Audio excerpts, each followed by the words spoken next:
Hi, my name is Frank Schaefer, and I grew up in the evangelical world. More than that, my family, headed by my father, Francis Schaefer, and Edith Schaefer, both famous evangelical authors, have been called in various media outlets over the years, like the New York Times, evangelical royalty. They were not only best-selling authors, but were very much involved, as I was as a young man, in the beginning of the evangelical religious right, which eventually took over the Republican Party and resulted in the election of Donald Trump. You know, people who didn't grow up in this world often wonder at the level of hypocrisy within the evangelical community that drives so many evangelicals away from the churches they grew up in. You know, I saw an article that somebody sent me from a newspaper, the Tennessean, about an incident that I just want to read to you for a moment here off my screen and then get back to making a little comment. Former administrative assistant Caitlin O'Connor, who was employed by Ramsey Solutions for over 4 years and never disciplined, said when she announced she was pregnant in June and requested paperwork for maternity leave, she was terminated for her pregnancy, since she isn't legally married to her longtime partner, the baby's father.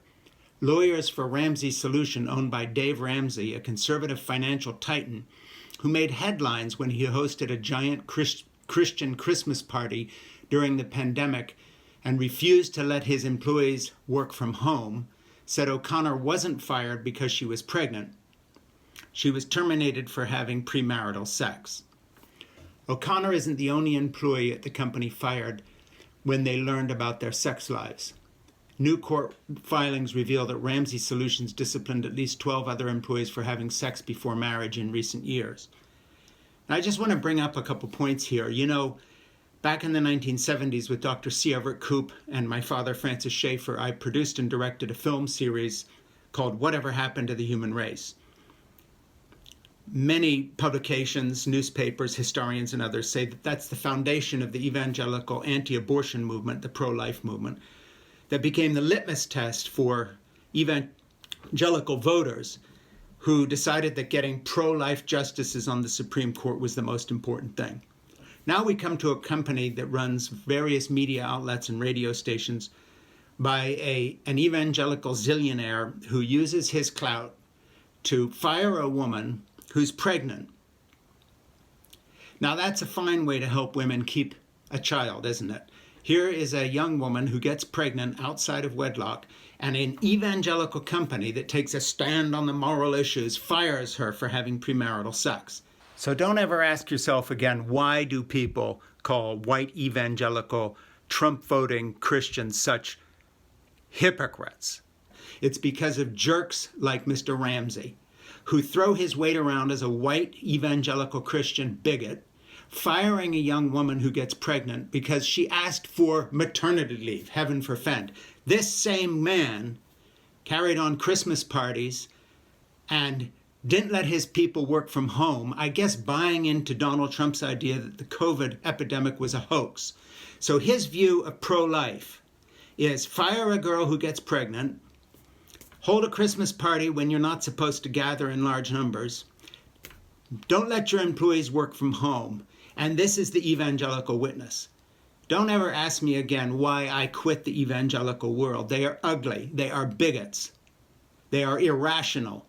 They are not even consistent with what they believe. Their hatred against the other, against feminists, against women, against black people is so great that as a pro-life company, they don't even define what righteous living is. But you get rid of a woman who has a baby she's going to keep, rather than supporting her. Right there, that story tells you all you need to know.